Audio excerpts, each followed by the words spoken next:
call the sand prairie home. For example, the federally endangered Cardinal blue butterfly is one such animal that makes its home in these areas. So before I go on to discuss my specific research, I want to briefly discuss my theoretical interests behind this research. In particular, I'd like to discuss the idea of community assembly, and I'm interested in determining how a community is assembled. So how does a species become part of any community, a forest, a coral reef, what have you? For example, why do we have Cardinal blue butterflies in the sand prairie, but we don't have mangoes? How and why did this happen? From this, we can start with large-scale filters or constraints that may limit a species membership in a community. Things like climate or dispersal, the ability of a species to get from point A to point B. These are a couple of large-scale filters or reasons why, in fact, we don't have mangoes in Michigan. So if our climate is appropriate and a species it can actually disperse to an area, to actually get to an area, it has to be able to tolerate certain abiotic conditions, things like soil nutrients, water availability, things like that. Too much or too little of these resources can certainly limit a species membership in a particular community. Now, if a species is able to withstand these abiotic conditions, a species then has to interact with other living things in that environment. So, for example, successful competition for limited resources such as soil nutrients or soil water with other species would really allow the winner to live and therefore become part of a community. And then finally, disturbance can either promote or limit a species membership in a community as well. Things like tolerance to fire or flooding may play a role in allowing a species to become part of a community or a sand prairie, if you will. Certainly, disturbance can have a significant impact at all of these levels of plant community assembly, so it can affect a species' ability to disperse from one area to the other.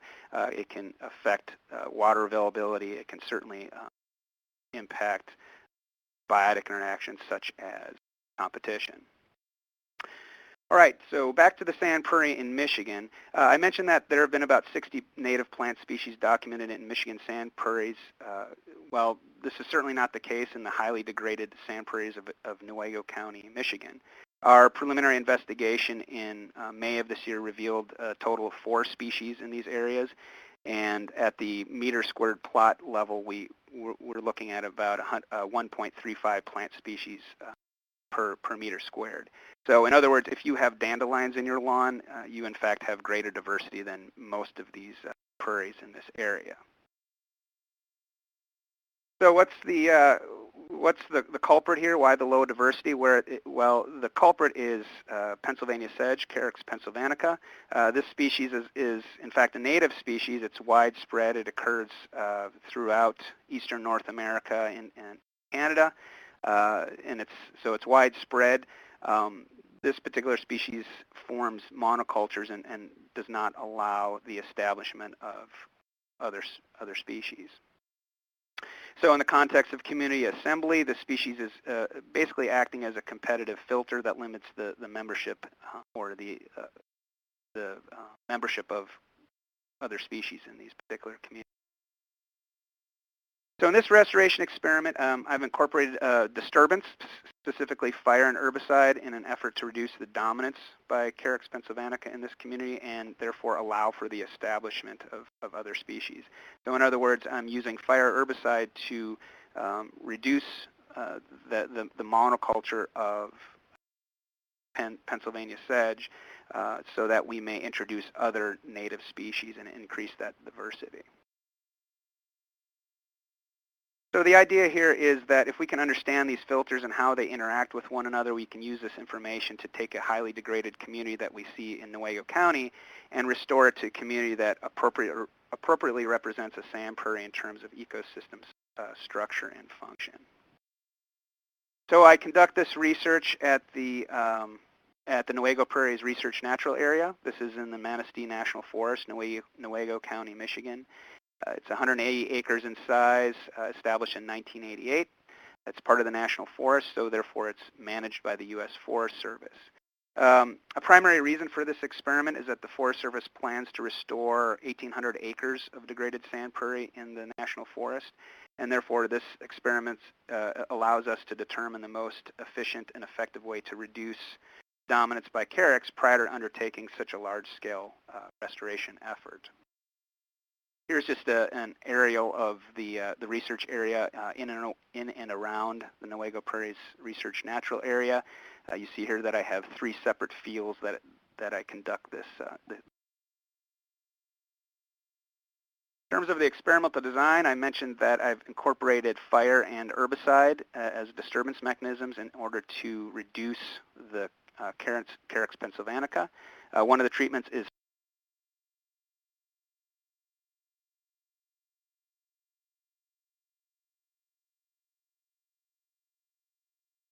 the 13, and the herbicide application was applied to those same plots in late June.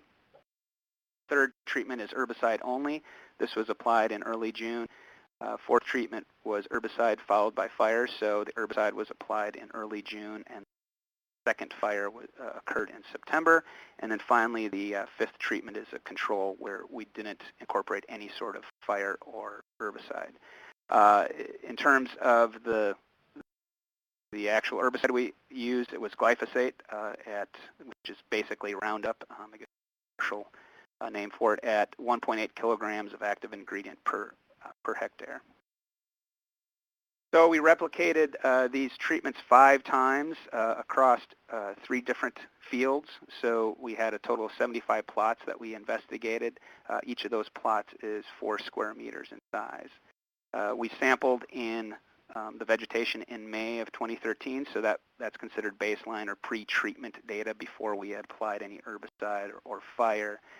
And then also we sampled the plots again in September 2013. So after we've applied the herbicide, after the plant communities have had an opportunity to recover from the manipulations.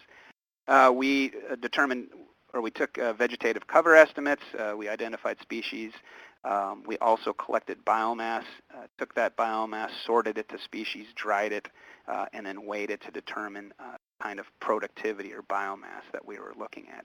And what I'm going to present today is focused on the biomass collection for this research. So what did our site look like in mid-May? Well, here's one of the plots that we're investigating. You can see it's effectively a monoculture of that Pennsylvania sedge once again. Not a lot going on in terms of diversity. You can also see the white sticks basically. That's PVC that marks the center of our plots. We also collected pre-treatment data. So here's a picture of a couple of my research assistants, the interns that were collecting biomass and again sorting that to species back in the lab, drying it. So what did we find in May? Well, we found that on average our Carex pen biomass averaged about 12.7 grams per half meter squared.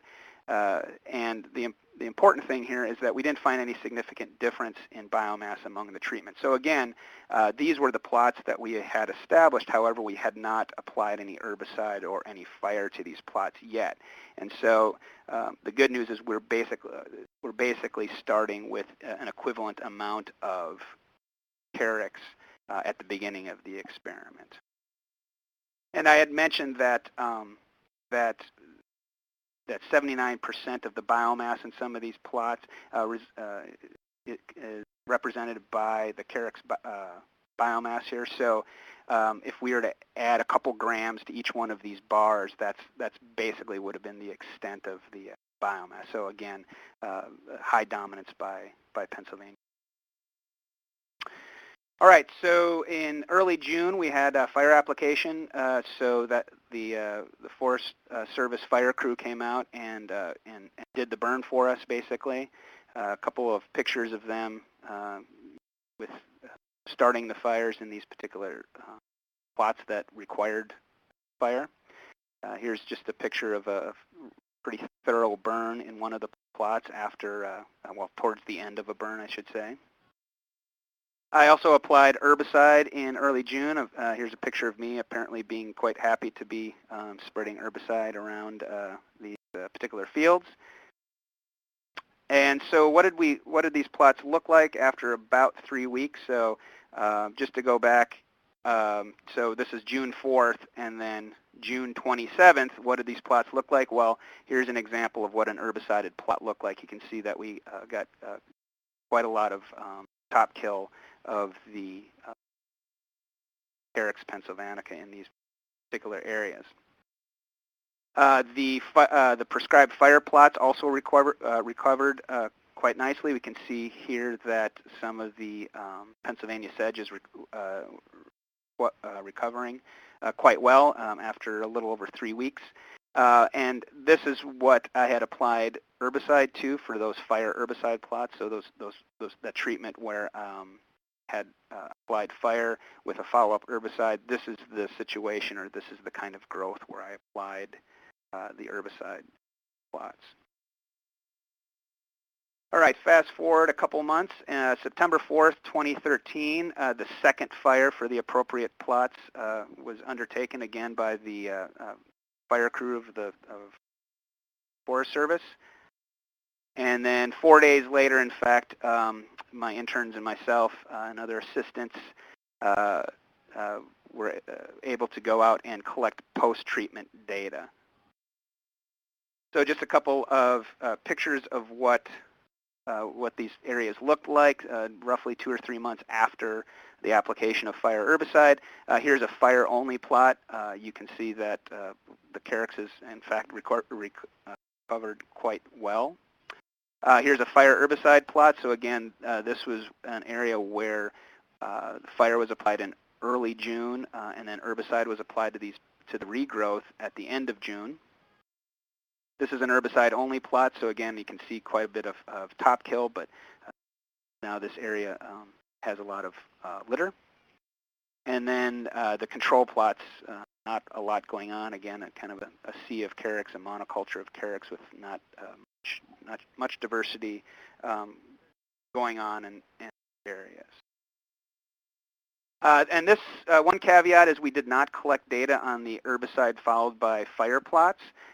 So just to reiterate that these plots received the fire on September 4th, and so this picture was taken on September 8th. You can see if we tried to collect vegetation data on this, we basically wouldn't get anything. So unfortunately, those aren't in the following analysis.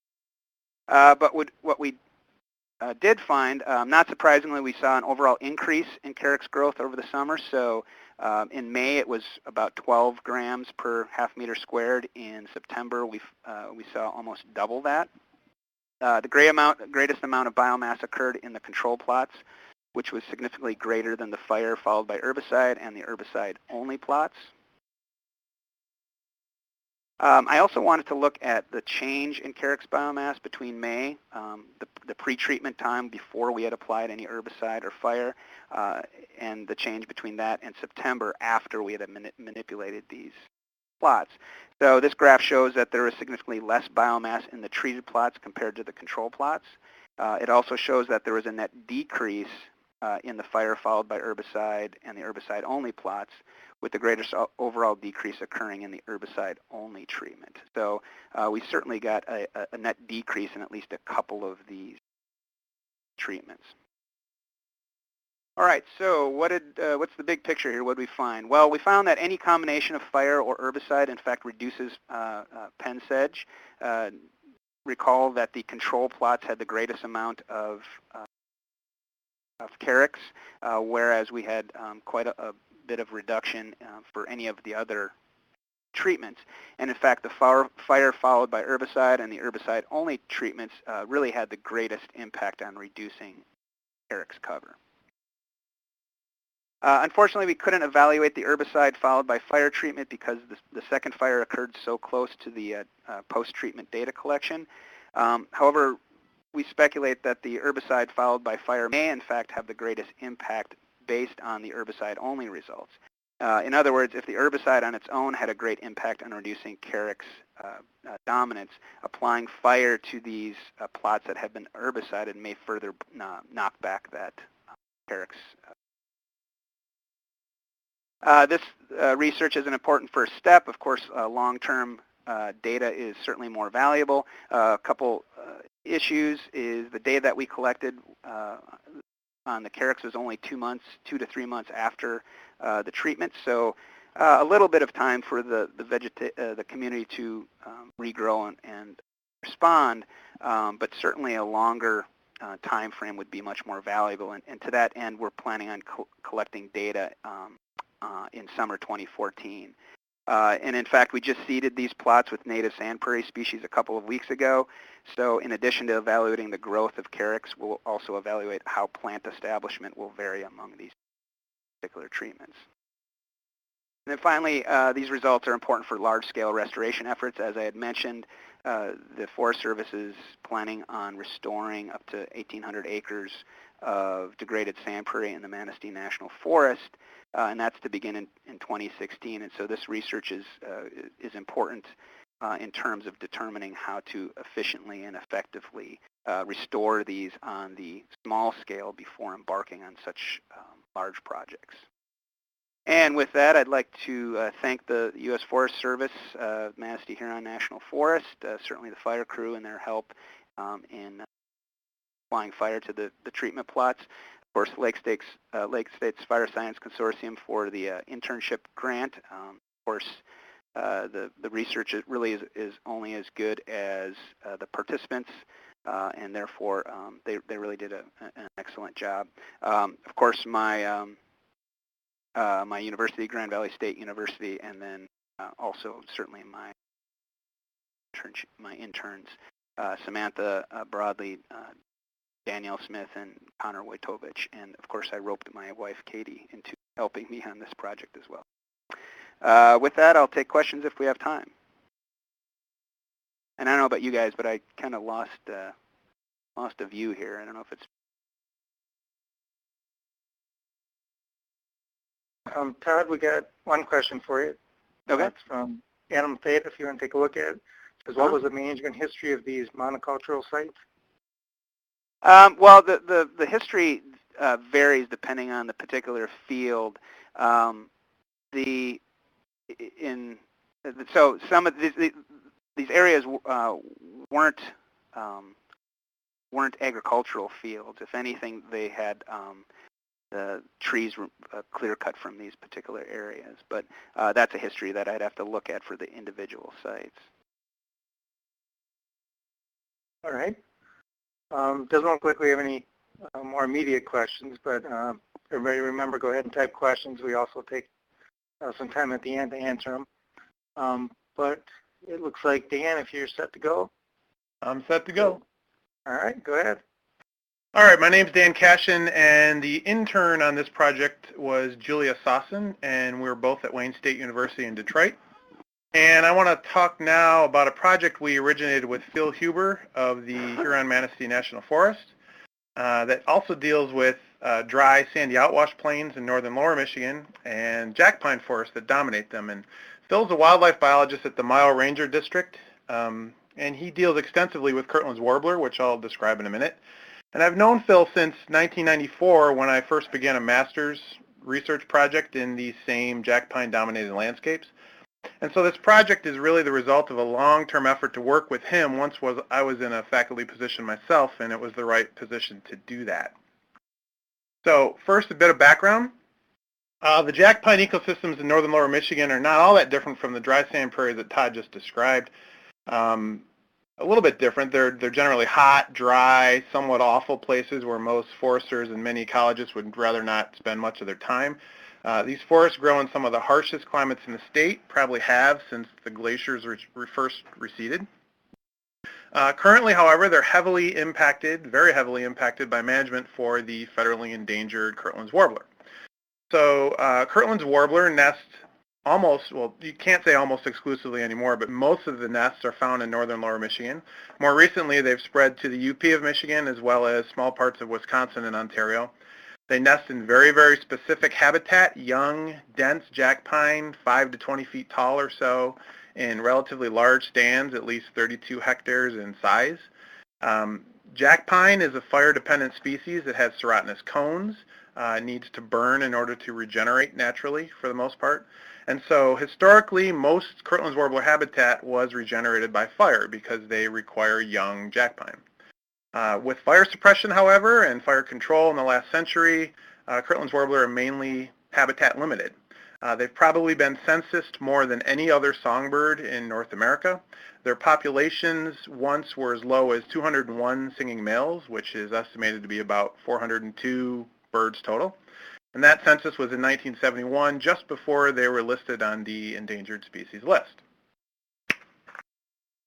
So once listed on the endangered species list, managers were federally mandated to provide breeding habitat for Kirtland's warbler.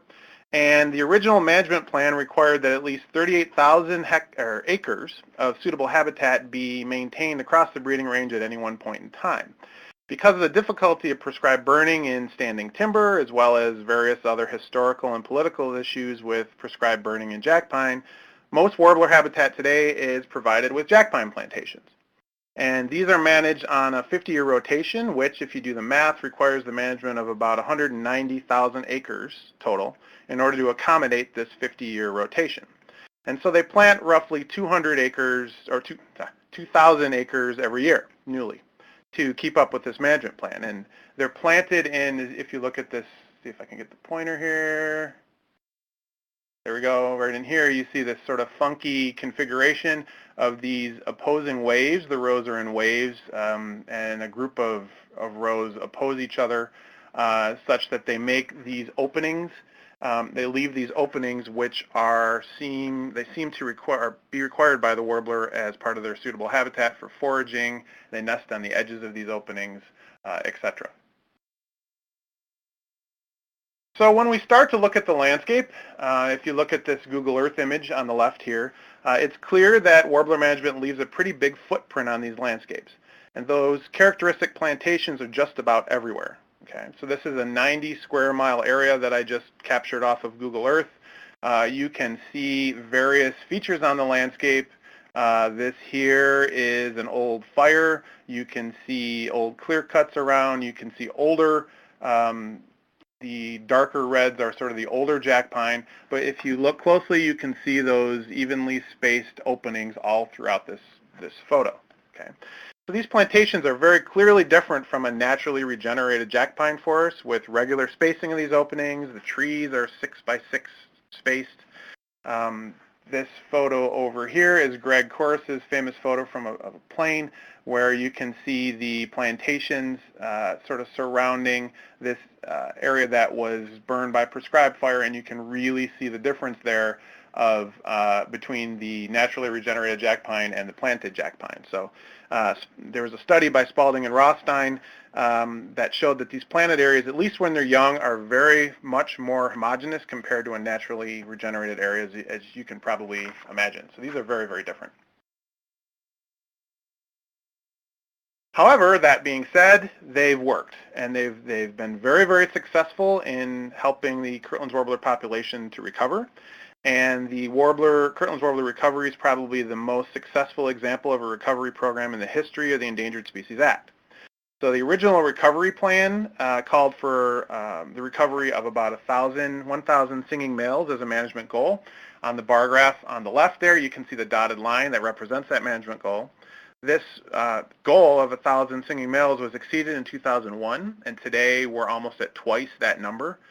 This graph only goes to 2012, when we had 2,063. In 2013, it dropped just a bit, but we're still at 2,004 singing males. So these cover types, these funky plantations, have been exceedingly important to Kirtland's warbler recovery. So as the likelihood of delisting the species increases, and it is getting more and more likely that delisting will occur, and with the warbler population so much higher than it's ever been that anybody knows of, there's a greater push from many towards management that looks, if nothing else, looks more natural or somehow better mimics what a wildfire creates. So the idea is that right now, right before the species is going to be delisted, and while we have this huge population of warblers, this might be the best time to experiment a little bit with what's already been very, very successful, trying to find new and innovative ways to plant jack pine in a pattern that's more like what we're used to seeing after a fire. So with this in mind, Phil Huber approached me in 2007 with the idea of trying to document jack pine regeneration across a burn that had been heavily used by Kirtland's warblers. And it took me a couple years to catch on that this was actually a compelling thing to do. That right in itself might be a lesson learned that I sort of took for granted that folks knew what the spatial distribution of seedlings after a fire was, but apparently I was mistaken. So it took me a while to catch on, but eventually we turned to what you're looking at now, which is a wildfire called the No Pablo fire that burned in 2000, with the idea of documenting the spatial patterns of natural seedling regeneration so that we had a record of it and managers could try to mimic that in the future. So No Pablo was about a 4,000 acre fire that burned in 20-year-old jack pine. And if you look at this photo here, again, this is a Google Earth image, you see this sort of rust-colored area, this larger rust-colored area here. That is the infamous Mac Lake burn of 1980. This area right here, give me the pointer there, this area right here, this is the No Pablo burn. It's lighter rust-colored because it's younger. Okay, here's another burn up here. This is a recent clear cut. So there are many wildfires in here. This one here was 1999. We're having wildfires on top of old wildfires in this area, so wildfires are still very common here. But No Pablo burned in 20-year-old jack pine from the Mac Lake fire. So while some of the No Pablo burn has been planted, most of it has otherwise been left alone, and yet warblers have used it quite extensively. So what we wanted to do for this project was to get some sense of what jack pine regeneration looked after wildfire to eventually create a template that might be followed with using a planter. We know that regeneration patterns are really variable after wildfire, but there's no detailed description of this variability. And so we're interested in understanding what the natural system looks like so that we can try to get there with warbler management, or at least approach that endpoint with warbler management. So this is about doing something different, doing something alternative to what warbler management already does. So the fire managers in Phil Huber's office had obtained high-resolution aerial photography for the No Pablo burn for a study of fuel loadings. And this is super high-resolution photography, fantastic imagery. You're looking at here, those green dots are individual seedlings of jack pine. You can see fallen logs. You can see standing snags. You can even see some shrubs, low shrubs in sort of a rust colors there towards the bottom of the photo. So we soon realized we could actually create a map of every seedling on this 4,000 acre burn using this imagery. And that sounded like the perfect project for an intern, so that's what we did. So the burn looks like this on those photos outlined in red. There you can see here the green areas outside that red outline. The green areas outside that red outline are unburned areas. You can see the outline there surrounding the burned area. You can also see in the upper left there of the burn some of these areas that have already been planted. They look like this. So about 15% of the No Pablo burn has already been planted into warbler plantations as of the imagery date, which was 2011. This is very typical in warbler country, in jack pine country, where you have a wildfire, and in places within that burn you have regeneration failure. It's a really easy place to run a planter through and stick in some new trees, and so this is what they've done here. But it also made for some really ready comparisons of regeneration in burn versus planted areas, which worked out quite well for this project. So this is a zoom in of both of those types of areas, the naturally regenerated area on the left and the planted area on the right. Note on the left photo, the naturally regenerated area, you can see the seedlings all through there. You're also seeing these horizontal lines, which are old furrows that predate the 1980 Mac Lake fire. You can actually see those on the ground. On the right, you're seeing the planted area, and again, you're seeing this sort of wave, the opposing wave area, opposing wave configuration with these openings throughout. So here's a map. We mapped a total of over 1 million individual seedlings. It aptly looks like a dark cloud here. But over 1 million seedlings across the No Pablo burn, okay, both in the planted areas and in the non-planted areas. The planted areas alone contain almost 400,000 of these seedlings. Interestingly, that's almost 40% of the seedlings across the entire burn, but only 15% of the area, which tells you something about the density of those plantations compared to what you get naturally. So what I'm going to do now, for the sake of time and analysis, is just to show you what we found on 2 contrasting photos, both a planted photo shown in the northwestern part of the burn there, and a naturally regenerated area in the west central area.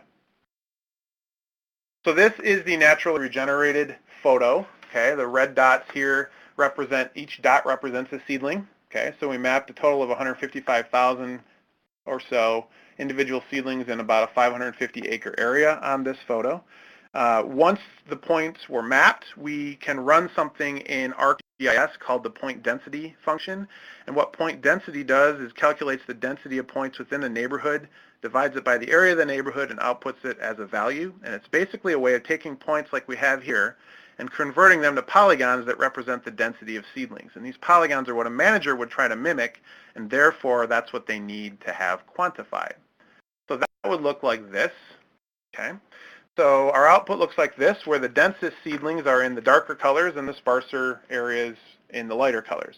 And what we can glean from this is that the landscape here is dominated by sparser classes of seedlings, less than 1,000 per hectare or so, and patches of the densest patches of seedlings are small and relatively few across the landscape. We can also take this map and actually quantify the patterns we see using landscape metrics.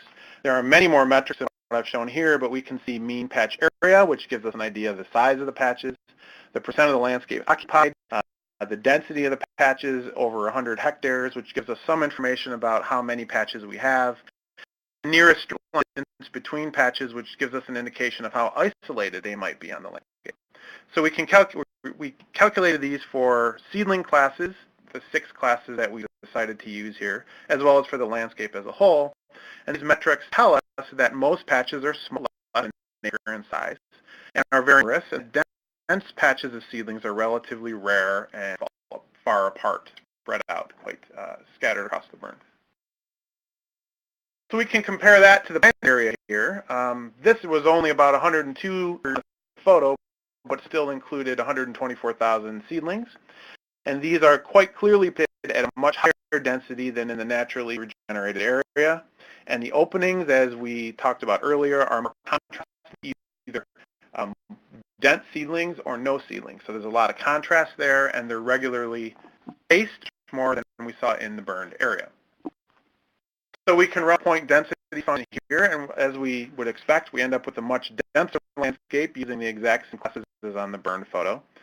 Now the landscape here is by seedlings greater than 1,000 per hectare. It's far less.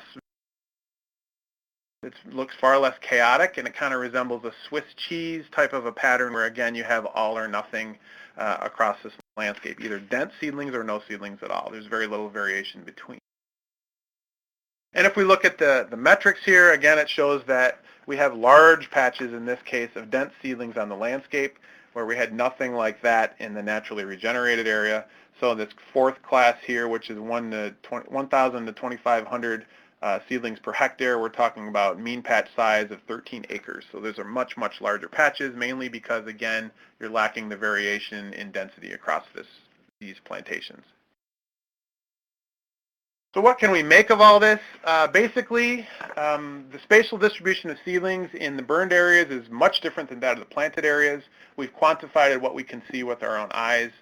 These planted areas are dominated by a dense matrix of seedlings, whereas the burned areas are much finer grained, with scattered patches of dense seedlings in a sea of sparser patches of seedlings. And so it's clear why this is the case, because it's very hard to plant in a chaotic manner. But that is what a burned area looks like, and that's probably what managers are going to try to have to do if they want it to better mimic what a burned area looks like. So there seems to be a lot of opportunity for experimentation in planting patterns and density. for warbler management. We do see productivity of warblers nests very high in these burned areas, and we can quantify and catalog these patterns of densities with hopes of mimicking those that occur naturally. So our next steps, there's lots of things. Now that all the points at No Pablo have been mapped, we need to finish what we actually propose, which is to finish the spatial analysis for the whole burn. We've collected validation data in the field last summer that we can use to actually make sure we're getting the answers right with the classification. We want to calculate spatial point pattern analyses using spatial statistics to try to estimate patterns of individual seedlings at a variety of spatial scales. That's probably less important for a manager than it is for an academic. Once I find a powerful enough computer to do that with 1 million points, we'll do that right quick. Okay. Our final thing is we wanted to examine exactly where the singing male warblers fall out in these polygons of seedling density classes to try to get a handle on what they may or may not be attracted to. Okay. And finally, there's something that's grown out of this project that we didn't propose, which is a request by other managers to adapt this type of work to other burns in the breeding range with the ultimate goal of developing a catalog of seedling spatial patterns that might be adopted for a particular plantation. And this idea came out of a presentation of this work at the Kirtland's Warbler Recovery Team meeting, which was quite encouraging. It'll take a lot of work because we're going to have to develop a simpler way of classifying these images. We're not going to be able to map individual seedlings across a bunch of other different burns, but it is also a sign of additional things, additional requests from managers that I think is a good sign because it suggests that this stuff is actually useful to somebody. So what are the lessons learned? I thought about this quite a bit before I made this really busy text slide. First of all, I think it's very easy to, or relatively easy, to start up a relationship between a manager and a scientist when each side is familiar with each other prior to developing that partnership. These types of relationships take quite a bit of trust that each side is going to do what the other side hopes that they're going to do. And so once you know each other quite well, it's very easy, and that's what Phil Huber and I did. We were actually looking for ways to work together, and this project was the perfect way to do that. Secondly, communication is the key, as well as empathy about what each side needs. So Phil required a usable product where I required something to publish, and we both understood that going in, and we both designed the project, and all the expectations of the projects were based on that. Similarly, as an academic, I need to work with students. As a manager, Phil needs something quick, and again, it took quite a bit of compromise between the two of us to work this out. I think it helps if the managers always kept abreast of everything going on at all times. This may not require intensive meetings, but it does require, again, clear communication. I was quite surprised that Phil and other managers, for that matter, were quite supportive of students doing this work. They're quite supportive of getting students involved in important questions or questions that were important to management. And I think one lesson learned is to not to assume otherwise going in. And finally, I know Julia's out there listening too.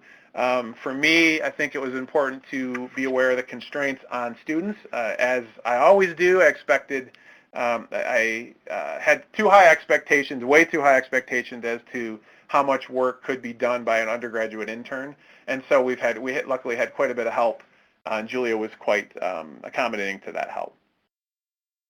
So many thanks to the Consortium, Joint Fire, and to Wayne State, a lab tech that did an enormous amount of the work with Julia in terms of the mapping, as did Amy Filippa. Maggie Tucker, who is a grad student of mine, helped figuring out the point density function, as well as she collected most of the validation data in the field. And John Lucas Barone helped us with GIS as well. And I'd also like to thank the Kirtland's Warbler Recovery Team. And that's it. All right. Thanks, Dan. It doesn't look like there's any questions right now in the chat box. Just remind everybody, on the lower right-hand screen, there's a chat box. If you have questions, go ahead and type them in there. You may not see your cursor either when you hold over. Type it in, click on the balloon link, and we'll see your chat. We'll go right into Emma right now. Emma's talk. You ready, Emma? Yes, thank you. All right. My name is Emma Witt. I'm a postdoctoral researcher at the University of Minnesota. I'd like to thank everybody for their time this afternoon. First, I would like to go ahead and acknowledge our featured intern. Her name is Brianna Matson. She worked on this project, and the funding was provided by the Lake States Fire Science Consortium, and so we appreciate that too. And also, I'd like to go ahead and acknowledge my collaborators, Trent Wickman from the Superior National Forest, Randy Kolka from the Northern Research Station, also with the Forest Service, and Ed Nader, who works with me here at the University of Minnesota in the Department of Soil, Water, and Climate. So the objective of this research is fairly straightforward. We wanted to determine what, if any, impact forest fires have on fish mercury concentrations in northern Minnesota lakes. And as a part of that, we also measured a number of other parameters, including mercury in water, to try to get the answer to this question. So I just want to do a brief overview of mercury cycling and how fire might impact the mercury cycle. So mercury is ubiquitous, and you can kind of see that from this figure. It's in the atmosphere, it's in vegetation, it's in soils, and it's in water. And it's in the water where it becomes a concern for human health, especially or particularly when it's methylated. When a methyl group is attached to ionic mercury, we end up with methylmercury, and that's the toxic and bioaccumulated form. It readily multiplies in food webs from levels of parts per trillion in water to levels that can be toxic not only to humans but to wildlife that consume a lot of fish as well. So much of the mercury in northern Minnesota lakes is derived from the atmosphere. It's either directly deposited to lakes through precipitation, which we call wet deposition, or it's transported from the lake's catchment. In addition to the wet deposition, mercury can enter catchments via dry depositional processes, which are particularly important in forested areas because forest canopies can scavenge mercury from the atmosphere. Conifers are more adept at this than deciduous trees, and both can capture more mercury than just an open area like a lake surface. We know this based on measurements of mercury in throughfall and in litterfall. Trees can also take up mercury from the atmosphere, and so mercury is stored in vegetation. It's introduced to the soil pool via litterfall. Large amounts of mercury are stored in the soil. Frequently, it's bound with organic carbon in soil O horizons and A horizons, and this is where it becomes available for release by fires. So when vegetation or the forest floor burns, that mercury that was stored and for the most part relatively immobile is now back in the atmosphere, or mostly back in the atmosphere, but some portion might remain behind in the ash layer. So previous studies have linked O-horizon mercury concentrations with fish mercury concentrations, which is why we thought that if fire is affecting the O-horizon and O-horizon mercury levels, which has been shown in the past, then it might also impact fish mercury concentrations at some point down the road. We've also been able to identify, or previous studies have identified, mercury in smoke plumes from forest fires, and we've found that some amount of that is redeposited locally and might then be available or more likely to impact nearby lakes. So that's my brief mercury spiel. This study was done in northeastern Minnesota in the Arrowhead region.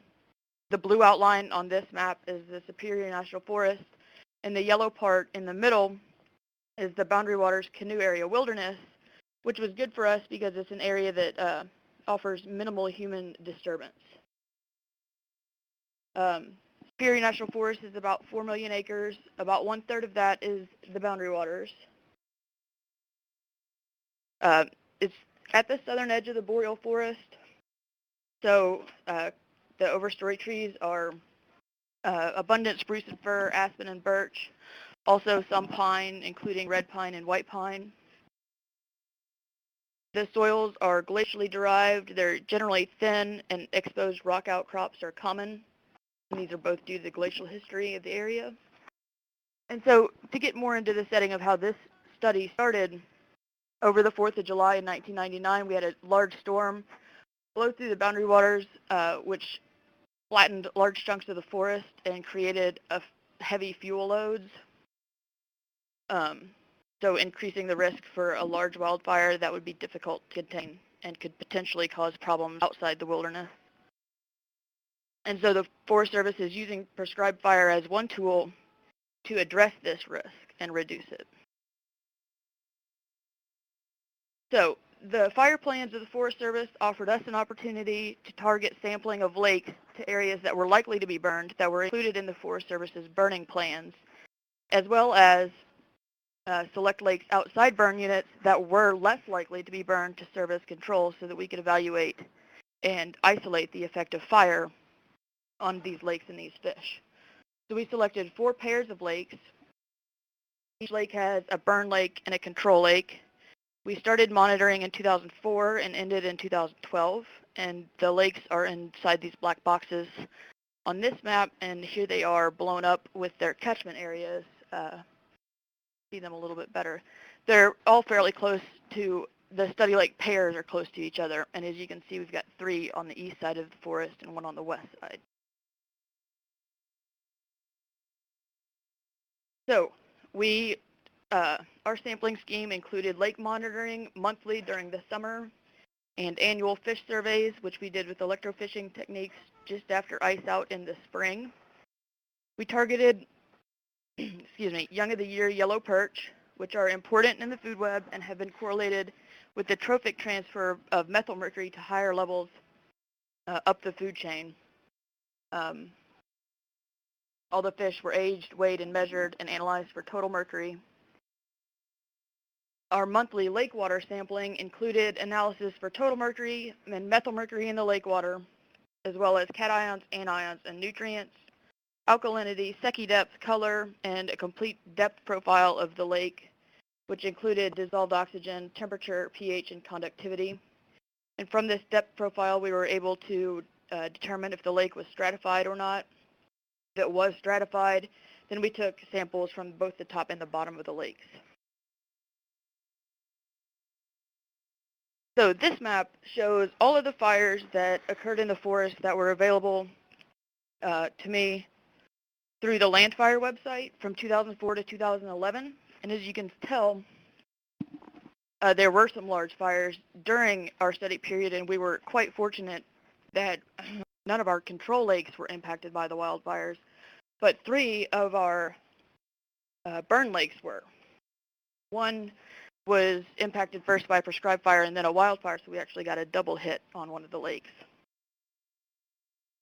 And on this chart, I have some details of the fires that impacted the study lakes. We ended up with 3 prescribed fires and 1 wildfire. We were fortunate that 2 of the fires impacted the entire catchment of 2 of the study lakes. And this was one of the first tasks I asked our intern to do, was to analyze the severity of the fires. And in the course of doing that, we realized that fire severity kind of depends on where you get your data and how that data was analyzed. Is it soil severity, vegetation severity? Is it just satellite-based and stuff like that? So I didn't include that data here because I haven't quite rectified which method we want to use so far. But for an example, the Everett Lake watershed that was impacted by the Ham Lake wildfire, 55% of that catchment was classified as low severity fire, high severity or less than 1%. But it did impact the whole catchment, so we thought that was good. Okay, so some results. This busy figure shows the total mercury in water for all of the 8 lakes, including the pair that was never burned. The first thing I would like to point out is that most of the mercury levels, concentrations, are less than 10 nanograms per liter parts per trillion. There are 2 instances with elevated levels that clearly stick out. The first in 2005. That wasn't limited to just 1 or 2 lakes, but we actually measured high mercury in 5 of the lakes. And the other in 2008, which was limited to just 1 lake, and it was the first sample that we took after the Ham Lake wildfire. So next I have 3 slides that have the total mercury in water for each study pair. These are the data from the epilimnion, or the top layer of the lake only, not the hypolimnion. I've included the p-values. So as you can tell from this very high p-value, we did not find a significant change in total mercury in water for the first lake pair. This is the one that was impacted by the wildfire. And then next we have one that was impacted by the prescribed burn, and I'm missing my red line, which signifies the fire, but this one burned in 2010. No difference there, and no difference in the other pair of lakes that was impacted by prescribed burn either. When we look at before-after, I did these statistical analyses using a before-after control impact study design. So if we move on to the fish mercury, these are mean mercury concentrations for each lake in each year. So error bars here are standard error. The number of fish that we caught per lake per year ranged from 10 to sometimes over 50. So when I analyze these data, I just used the annual mean. And since all the fish were young and small, we didn't see a correlation between size or age that we needed to correct for. So these are whole fish total mercury numbers. In Minnesota, a lake is considered impaired with respect to mercury if more than 10% of the species have fillet mercury concentrations of greater than 0.2 parts per million. That would be about the 20 line on this graph. So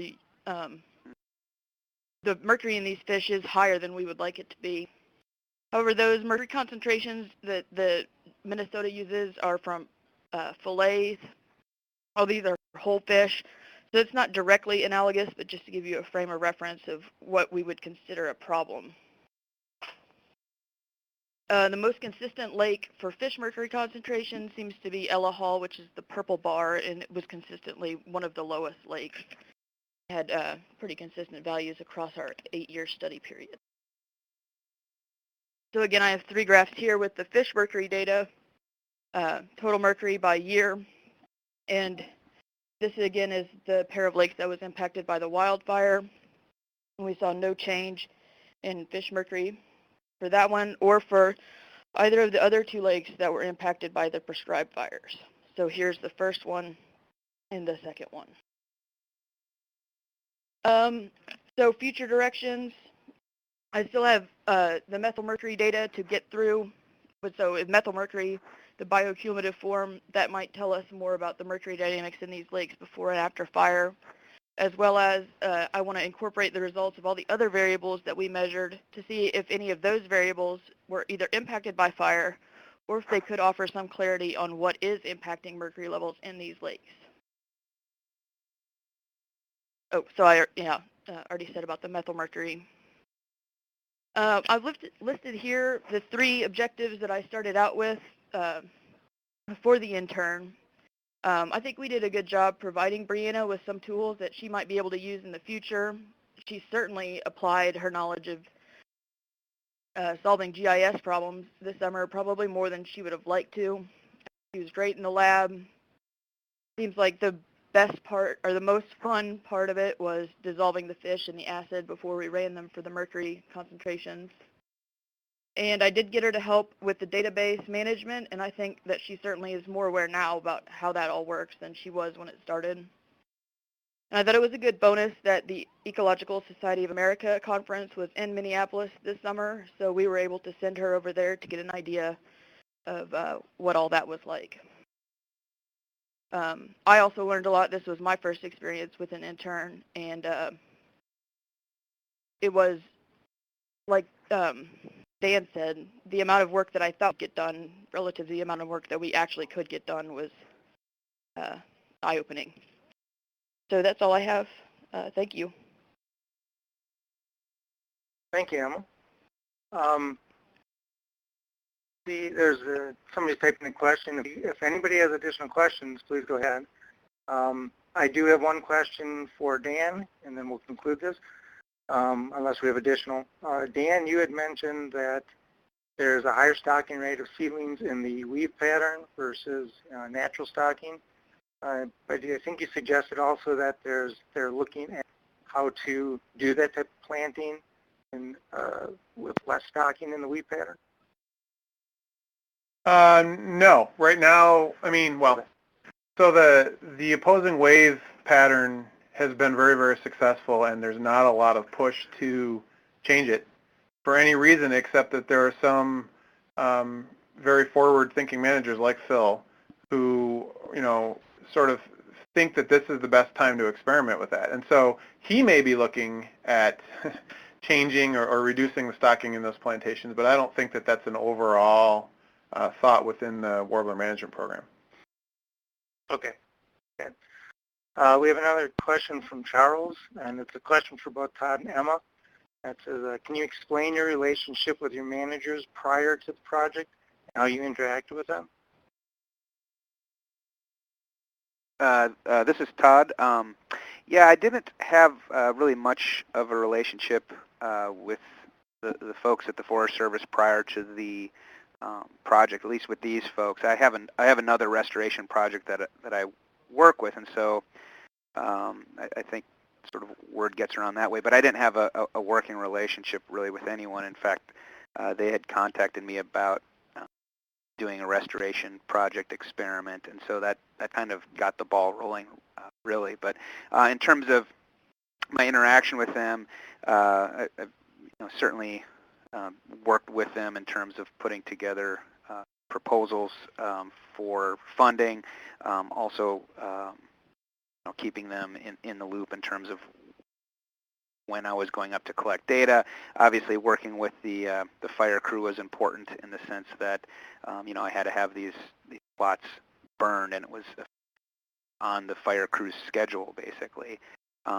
So there's a bit of logistical planning that we sort of worked out over the summer, but yeah, I've maintained contact with them and keep them in the loop as much as necessary, basically. So I don't want, my approach is I don't want anyone to be surprised, basically, as to what's going on, and I really, value their input. They've been around the forest much longer than I have, and so it makes sense to me to incorporate their experiences as much as possible, so we don't, waste our time or money or energy on things that they already have perhaps insight into.